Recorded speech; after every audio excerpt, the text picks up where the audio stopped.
Hi, this is Margaret Meloni, and welcome to the Death Dhamma Podcast. Together we will consider life, death, and impermanence. Because in between birth and death, we lose things. Not just our glasses and our keys. We lose identities, relationships, ideas, and more. But what we can gain right now is facing this together, and we will gain freedom, peace, and progress on our path. Welcome back to the Death Dhamma Podcast. Today we're going to consider the marks of existence and, of course, specifically impermanence.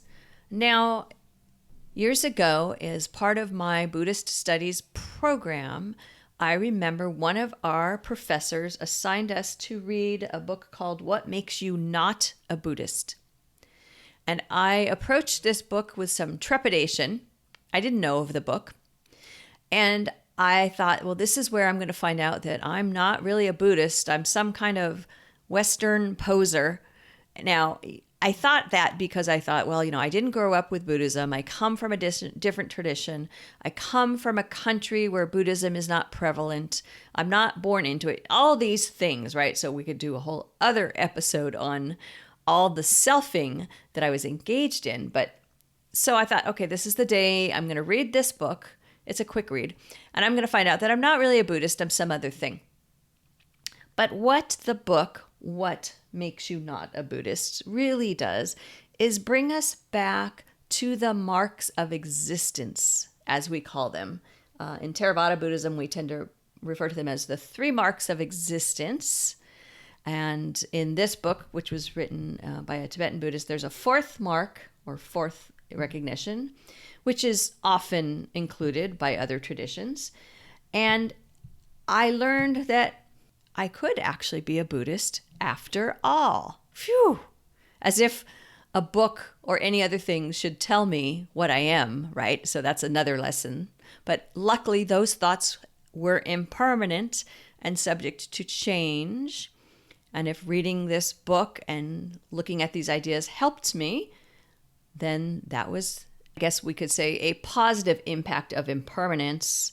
If I didn't want to be, completely all in with my equanimity. Yes, there are times when I think of impermanence in terms of good and bad, but maybe a more skillful term might say helpful on my path. Right? So what was helpful on my path was not feeling like I had to turn away because I was not a Buddhist. What we look at as these marks of existence, or basic facts of existence is another phrase some use. 1, impermanence or change, anicca. 2, suffering or unsatisfactoriness. You know this as dukkha. And not self. We're recognizing that we are insubstantial, right? There is not self. These things are not you. These are, and then the 4th, so if you work with a 4th, it's that the reminder that nibbana is beyond conception. We cannot define it, put parameters around it, and say what it truly is. So when we look at impermanence and not self, or anattaa was not self, they apply to inanimate existence, right? This is what happens in life. And suffering, or dukkha, is really the experience of us as animate objects, or you might say sentient, right? So the inanimate can be and cause for suffering, right? So for example, a stone falling on you could cause you suffering. Or if we have clinging and aversion, then impermanence or change can contribute to our suffering. Especially if we take something personally and go all in with selfing, as I was doing when I was so afraid I was going to read this book and find out that I couldn't be a Buddhist, right? And so in this way, this is how these facts of existence interact and work together. And they are part of many, many Buddhist traditions. I don't want to say all, because that's probably not correct, but many Buddhist traditions, these basic facts or marks of existence are at the heart, just like we also consider the Four Noble Truths to be at the core of our Buddhist practice and Buddhist understanding. Franz Kafka has said, "The decisively characteristic thing about this world is its transience. In this sense, centuries have no advantage over the present moment. Thus, the continuity of transience cannot give any consolation. The fact that life blossoms among ruins proves not so much the tenacity of life as that of death." Yes, and we've talked about this before together. Yes, everything that rises ceases. Let's hear, perhaps directly from the words of the Buddha as we understand them to be, reading from the Pali Canon. "The perceiving of impermanence, bhikkhus, developed and frequently practiced, removes all sensual passion, removes all passion for material existence, removes all passion for becoming, removes all ignorance, removes and abolishes all conceit of I am.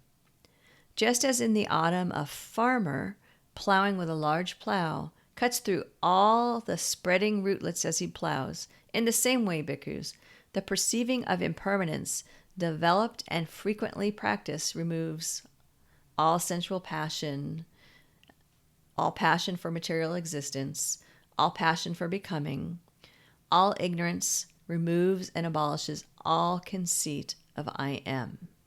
And that's from the Samyutta Nikaya 22.102. One more. "It would be better, bhikkhus, if an uninstructed ordinary person regarded this body, made of the four great elements, as himself rather than the mind. For what reason?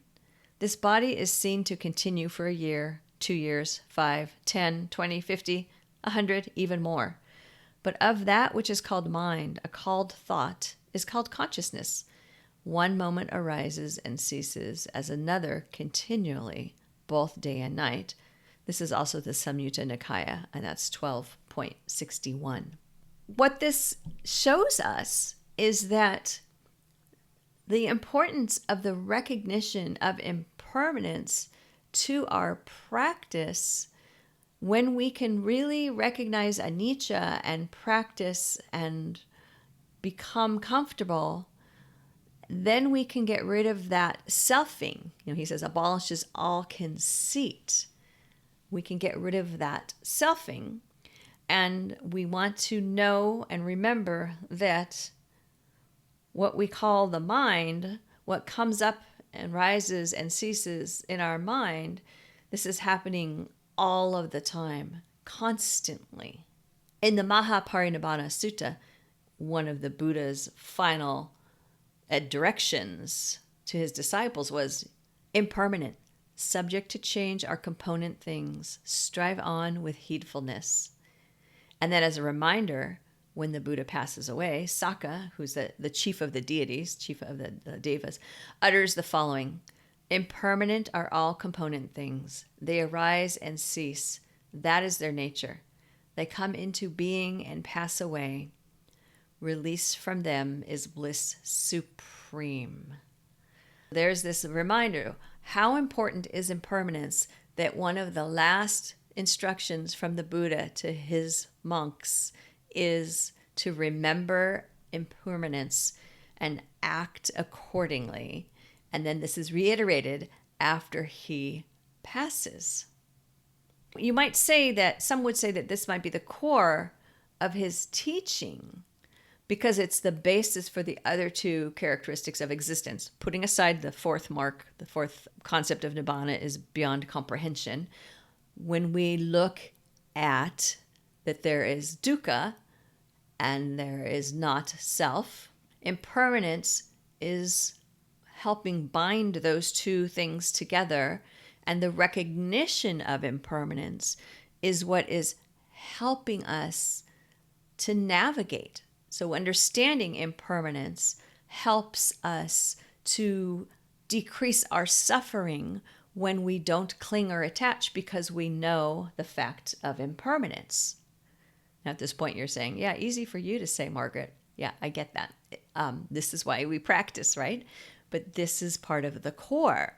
And then if we don't fix on ourselves as some static, unchanging thing, then we also can help overcome the clinging to self, the ego. That's why we can say that impermanence or anicca is a core thought. It's a core important thing for us to be learning and for us to include in our practice. Impermanence applies to all compounded and conditioned things, right? Animate or inanimate. But the Buddha was really teaching us as sentient beings, so that was more of his concern, was with us to understand. And so as he teaches that, and he teaches that we are what we call, the heaps or the bundles, the aggregates, he teaches that there's nothing eternal in the aggregates. Material form or body breaks up and goes away. Feeling or sensation changes. Perception changes. Mental formations rise and fall. Consciousness rises and falls. From Samyutta Nikaya 2245, the 5 aggregates, monks, are anicca, impermanent. Whatever is impermanent, that is dukkha, unsatisfactory. Whatever is dukkha, that is without anattaa, self. What is without self, that is not mine. That I am not. That is not myself.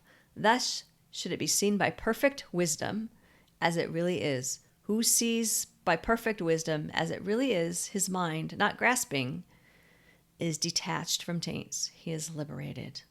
One of our challenges is that sometimes things are changing so rapidly that we don't perceive it. And so we think of our mind and body as static, right? But as one of my teachers likes to say, and I've shared this with you before, take a look at a picture from a year, 2 years ago, look now, and you will see the changes, right? You will see that you are not a static entity. You are changing. You are subject to impermanence. An important first step for us in our practice is to really go all in with anicca and the changing nature of life and the understanding of this particular mark of existence. The correct view and understanding of impermanence helps us with dukkha, and it helps us with anattaa. And in the spirit of rising and falling and things ceasing, that is the end of our discussion for today. Thank you so much for being here. You've been listening to the Death Dhamma Podcast with your host, Margaret Meloni. Thank you so much for being here. Come find me on margaretmeloni.com, margaretmeloni.com. And until we meet again, may you be well, may you be happy, may you be at ease, and may you be free from suffering. Bye for now.